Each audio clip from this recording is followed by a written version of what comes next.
Hi everyone. Well, it is late August and I am returning to the hides that I started in May for this filming project, and of course to have some lovely bark tan. So it's been 3.5 months that my hides have been in the bark tea, and I've been away from the farm for a lot of those months. I was solidly here and tending to them for the first month and then back 2 times since then. So every time I was making new solutions and checking on them, but a lot of that time they were just sitting here untended or they were being tended to by someone else on the farm. So I'm not sure exactly how many rounds of bark tea were added, but the last one that I added was about 3 weeks ago, and it's been pretty warm and there are still tannins in this tea. I can still taste the unbound tannins, which tells me that these hides are just about done or done because they're no longer absorbing tannins from the solution. So I'm going to go ahead and test that theory by cutting the hides and seeing if we're ready to go and soften these beauties. Nice. So this is a thicker spot on the hide, and it is pretty well tanned through. The color is the whole length of the hide without variation, so I am feeling good about this. So now I'm going to go ahead and take these hides out. There are 2 of them here. I'll probably do them one at a time. I'm going to take them out. I'm going to scud out the rest of the bark solution to get them a little bit drier so that I can put them in the dressing. I'm going to use a similar dressing to what I would for brain tanning, but I'm going to be adding more oil, and then I'm going to be oiling these hides as I dry them so that as the hide dries and the moisture leaves, it'll suck the oil deeper into the hide. So I'm going to be working these to soften them. But the truth is that I'm not really going for a super soft, stretchy hide for these. I'm wanting these to be a really thick, durable leather. I'm probably going to be using them largely for things like straps and sheaths and the heel counters for shoes and places where I really want them to be thick and sturdy and not very stretchy. So I'm not going to be working the heck out of these like I might some thinner leather that I wanted to have a little bit more flexibility and I wanted to be more of a garment quality and weight.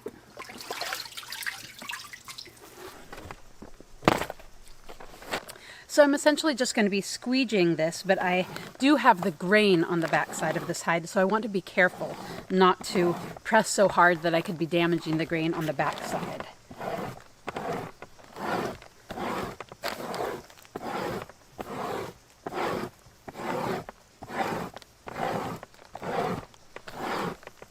Shifting around and working that moisture out towards the edge. So there's no point in moving the moisture if I'm just moving it to a different part of the hide. What I want to be doing is pushing it to the edge and then out.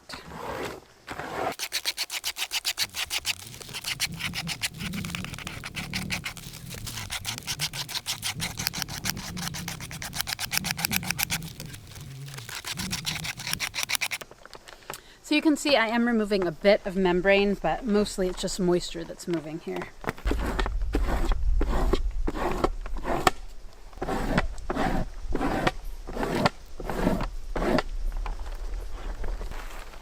All right, so I've got this pretty well scudded out. I'm going to let it dry a bit, but not to where it doesn't still have plenty of moisture in it, and then I'm going to go ahead and put it in the oil emulsion.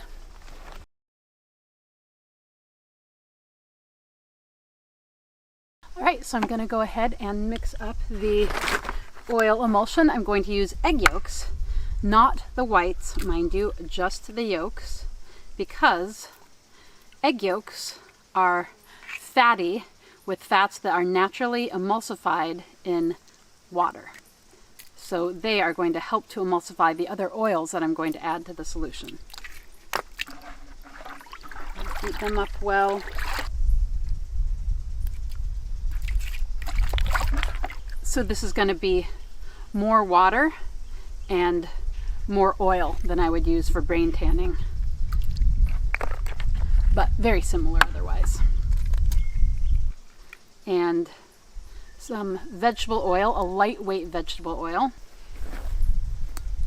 So 6 egg yolks, and then a good blurp, probably a couple tablespoons of lightweight vegetable oil, sunflower oil in this case. And then this is not actually what it looks like. It looks like detergent, but it's actually a Castile soap. Because I want to make sure that that oil is nicely dissolved in the liquid. The egg yolks are going to help emulsify it, but a little bit of soap really is helpful to break up those particles even smaller and make sure that they are in solution rather than a film on top. And let's see, I actually want it a little bit oilier, so I'm going to do another good glurp of oil and see if I've got enough emulsifiers to get that into solution. Do a little bit more soap. What I'm looking for is that it mostly stays dissolved instead of rising to the surface. And then while my solution is still nice and warm, I'm going to dunk my scudded, partially dried hide in it so it can slurp up all those nice oils. And the warmer water really helps it be more absorbent. I'm going to do this a couple times, and I'm going to let my hide dry in between, not all the way dry, but somewhat dry, so that it's back in that nice absorbent stage, and work and soften it.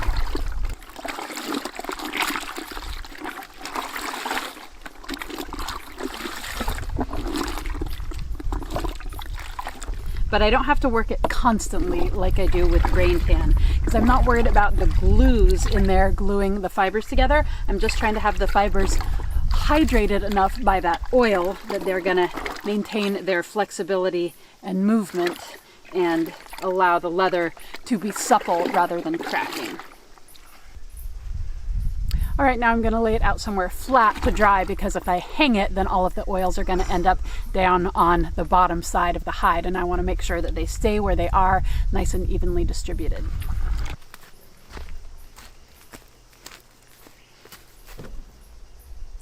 Voila.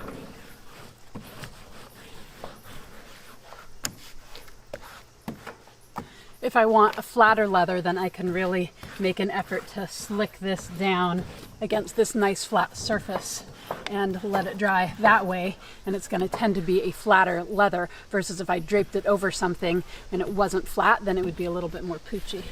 So it is afternoon the next day, and the hides dried out on me because it is really hot and dry, and I had a bunch of farm tasks to tend to this morning. But you guys, I am so thrilled about these hides. I am so excited by how they've turned out.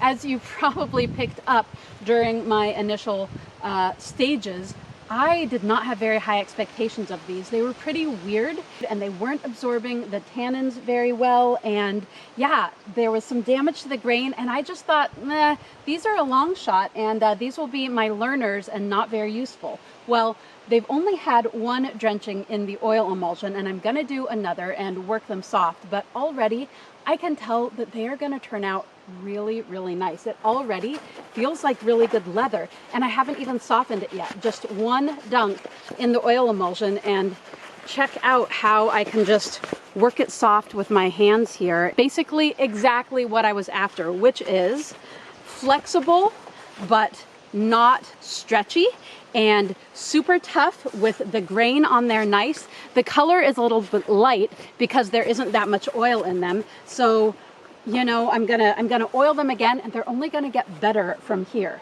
So I'm gonna do one more drench into the oil emulsion to make sure that I have enough oils in the middle.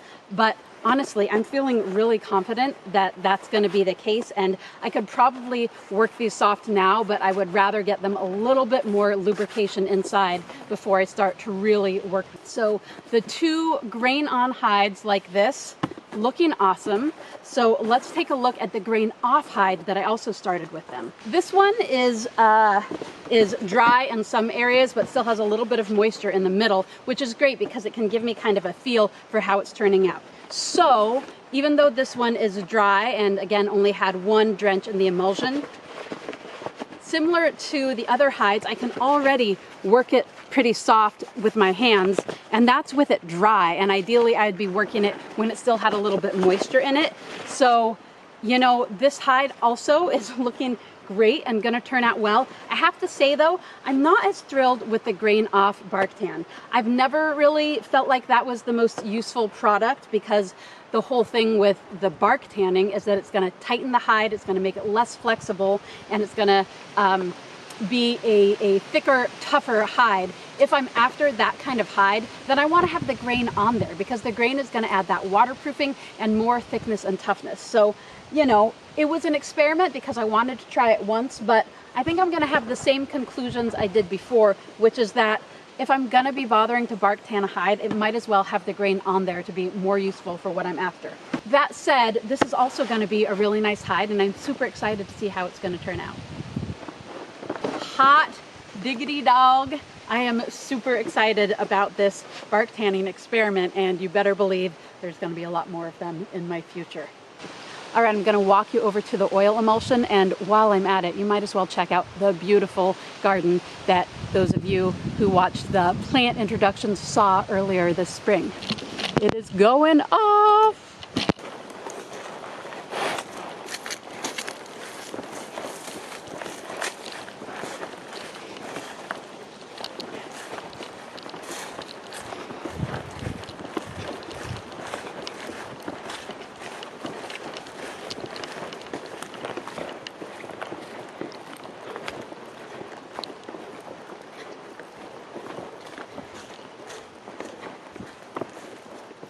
Look at those gorgeous cherry tomatoes, huh? And all the kale, and lettuce, and arugula. And over here we've got some cucumbers, all kinds of cukes, pickling cukes and slicing cukes. And the laying flock.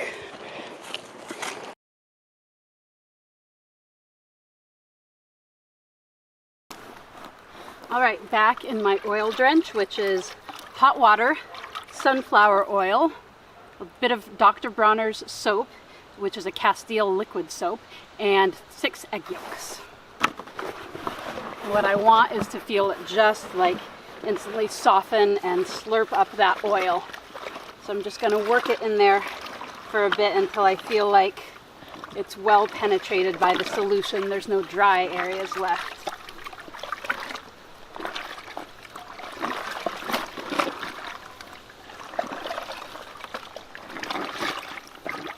Right, then lay it out flat to dry until it's, you know, fairly dry, but still a little bit of dampness in there so I can work it. And then the final stage will be rubbing it down with some surface oil so that that last little bit of moisture escaping is gonna draw that oil into it, and then gonna work it its final bit and have fabulous finished leather. This is gonna be so good for belts, straps, boots, belt loops, so many great purposes. Now that grain off hide into the pot.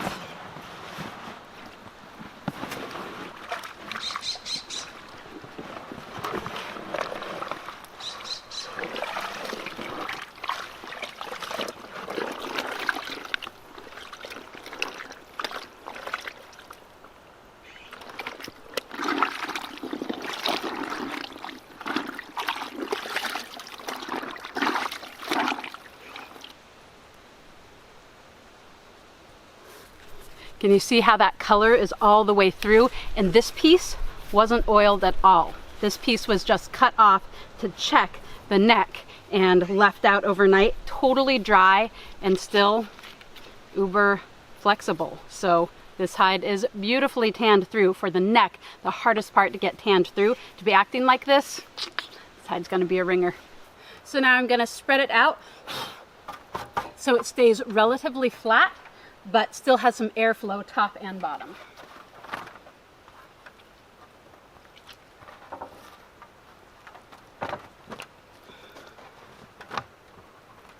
Let those nice oils slurp up and let it dry out in this here hot sun until it is ready to soften.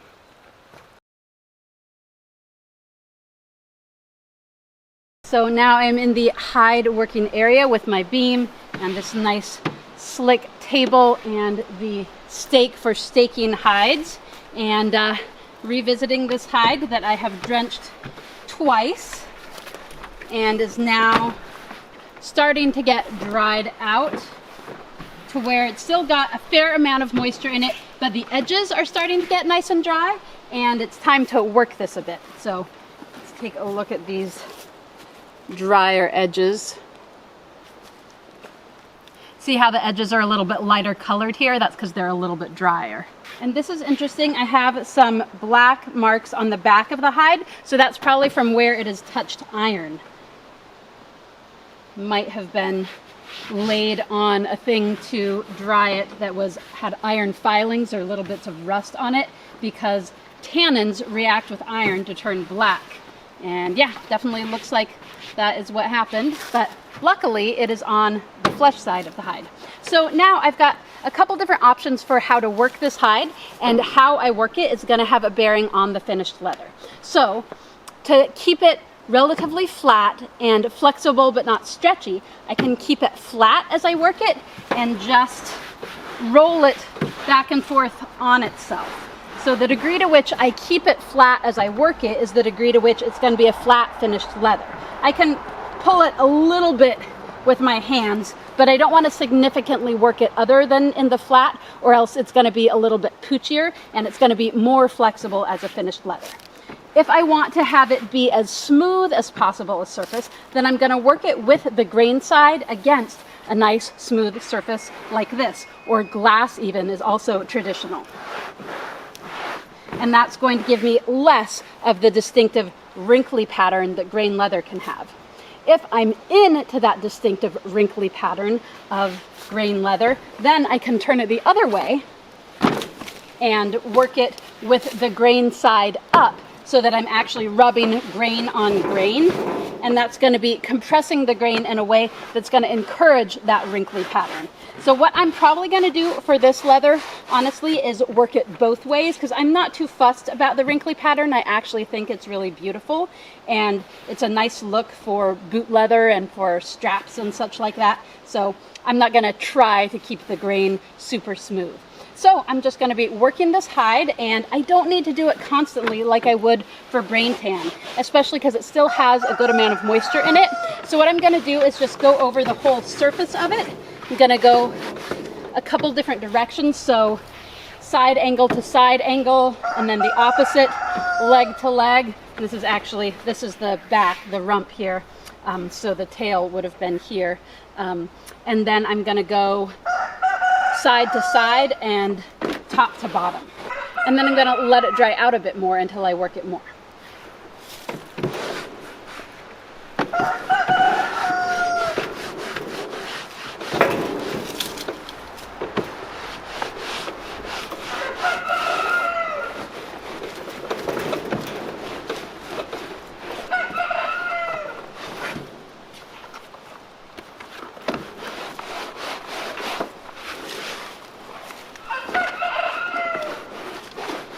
This side is a lot drier, must have been the side closer to the sun, and it doesn't have much moisture left in it, so this gives me a good indication of what the finished leather is going to be like, and it feels real good. Beautiful texture, nice amount of flexibility, but still really, really strong. Yeah, really good stuff.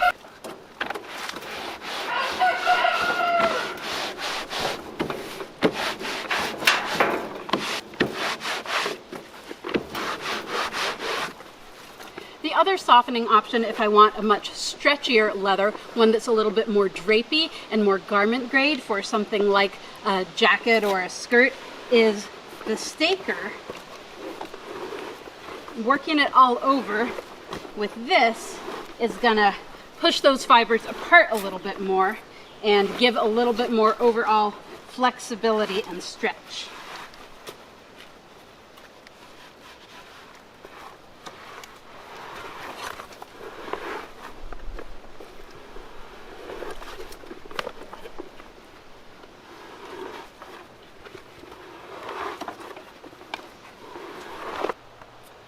Great.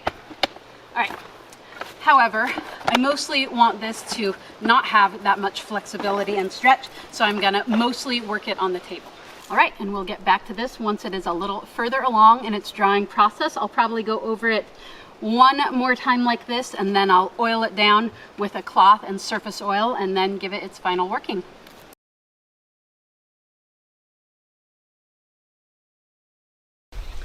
All right, so this hide is now perfect moisture content for the final softening. It is almost totally dry, but not quite. So I'm gonna go ahead and do a process called damping back, where I'm gonna spray it with a fine coating of moisture and then work that in. And then I'm going to oil it from the outside with a rag. So the moisture, again, is going to help to draw the fat into the hide.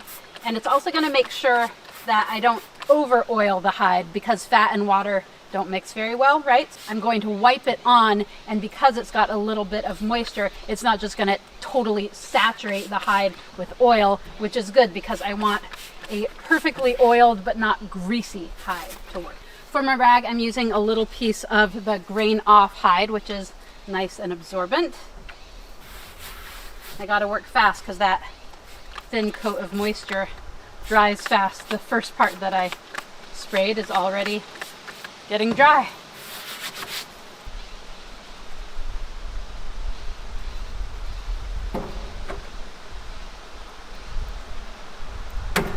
Right, and then just wiping on the oil.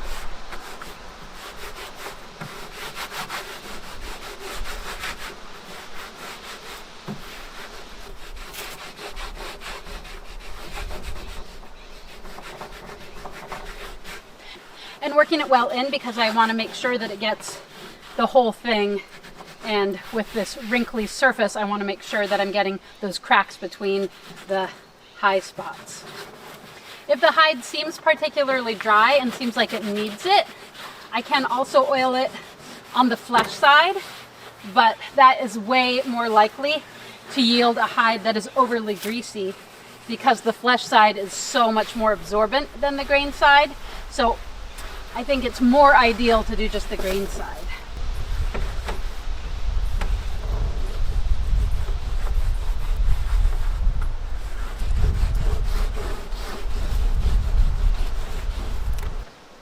Okay, beautifully oiled. And this area I sprayed right before oiling it, so it didn't get the oiling quite so deep. Better too light an oiling than too greasy though, because you can always add more. You can't get it back out of there if you've got too much.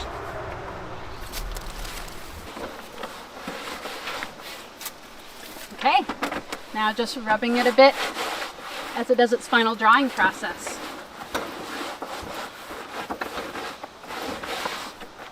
I think I could probably get away with oiling this on the flesh side without it getting over greasy, but I prefer to go the slow and steady route that's going to ensure that I don't get it over greased, and just keep adding it from the grain side.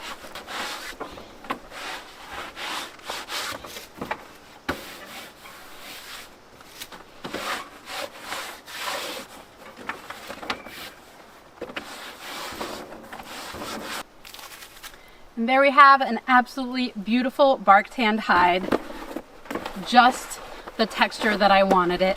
Perfect for belts, boots, straps, and absolutely beautiful color, beautiful texture.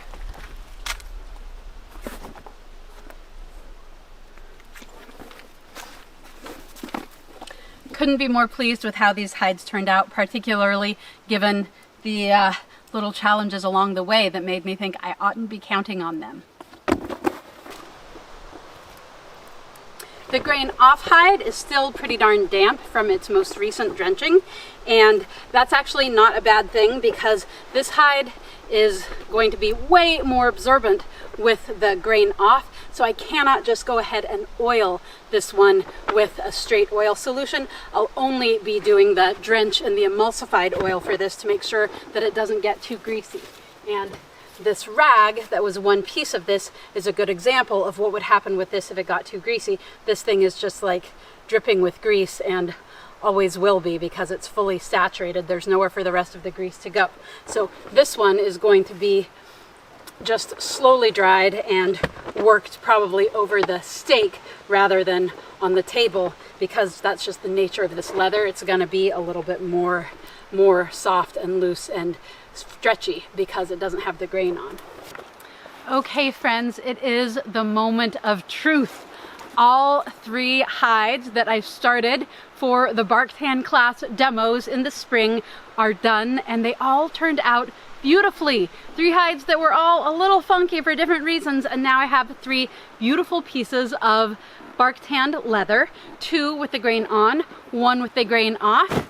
So here are both of the beautiful grain on hides. You can see that they're totally supple and flexible, and I can do whatever I want with them, but they aren't super stretchy, which is what I was after for these hides. And these are big, thick, tough rumps, so that's the appropriate thing for this hide. If I wanted super lightweight and flexible and drapey and garment quality, thinner hides would have been the thing. So I am super happy with them. The color is a little inconsistent, but I mean, seriously, not bad. And I like the inconsistency because you can tell that this was handmade, not done in a factory, and totally beautiful and useful and awesome quality hides. And then there's this one, which was the grain off hide. So this is one whole hide as opposed to those which were 2 half hides. And again, you know, this one is more flexible, particularly in the soft areas, but I didn't want it stretchy. I'm probably going to be using this as more of like a ground cloth to throw down, to sit on, to use when I teach, to lay out projects on.